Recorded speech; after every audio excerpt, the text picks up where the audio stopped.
بہلول کا نام تو آپ نے ضرور سنا ہوگا، جنہیں بہلول دانا بھی کہا جاتا ہے۔ آپ پانچویں عباسی خلیفہ ہارون رشید کے دور میں ایک ولی کامل اور تارک الدنیا درویش کے طور پر پہچانے جاتے تھے۔ ان کا کوئی گھر یا ٹھکانہ نہیں تھا، شہر میں ننگے پاؤں پھرتے اور جس جگہ تھک جاتے وہیں ڈیرا ڈال لیتے۔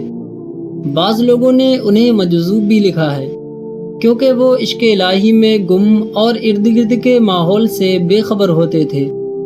بہت ہی کم لوگوں کی طرف توجہ کرتے، لیکن جب کبھی عوام الناس کی طرف منہ کرتے تو حکمت و دانائی کی بہت ہی عجیب و غریب باتیں کر جاتے۔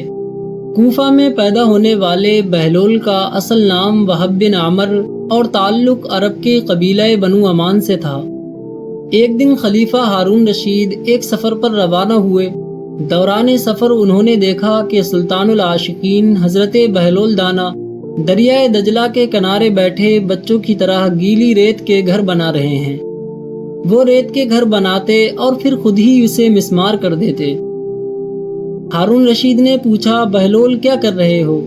مسکرا کر جواب دیا کہ جنت کے محل بنا رہا ہوں۔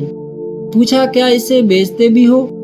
بولے، ہاں میں بناتا بھی ہوں اور اسے بنا کر بیچتا بھی ہوں۔ پھر پوچھا، اچھا یہ بتاؤ کہ اس کی قیمت کیا لوگے؟ بہلول نے جواب دیا کہ میں اسے 1 درہم کے عوض دوں گا۔ خلیفہ ہارون رشید مسکرائے اور بہلول کو دیوانہ اور مجنون سمجھ کر آگے چل دیے۔ تھوڑی دیر بعد ہارون رشید کی بیوی ملکہ زبیدہ اپنی کنیزوں کے ساتھ حضرت بہلول کے پاس سے گزری۔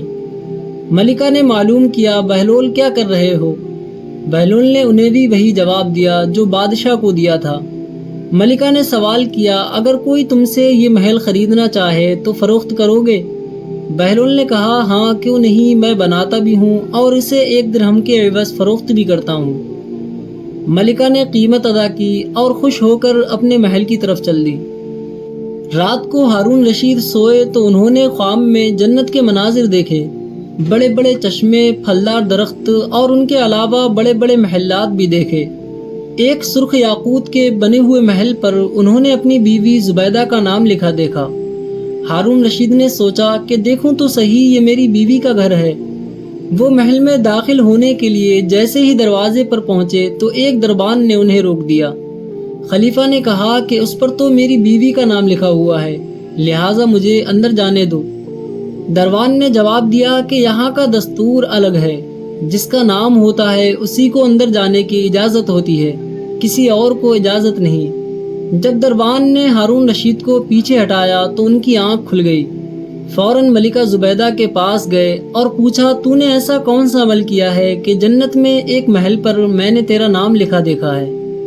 ملکہ نے کہا، ایسا کوئی خاص عمل نہیں کیا، وہی نمازیں، وہی حسب معمول عبادتیں۔ ہاں البتہ کل بہلول جنت کا محل کہہ کر ریت کی ڈھیری بیچ رہا تھا تو میں نے اس سے ایک ڈھیری خرید لی۔ ہارون رشید سر پکڑ کر بیٹھ گئے اور بولے کہ بیچ تو وہ مجھے بھی رہا تھا، لیکن میں ہنس کر آگے بڑھ گیا۔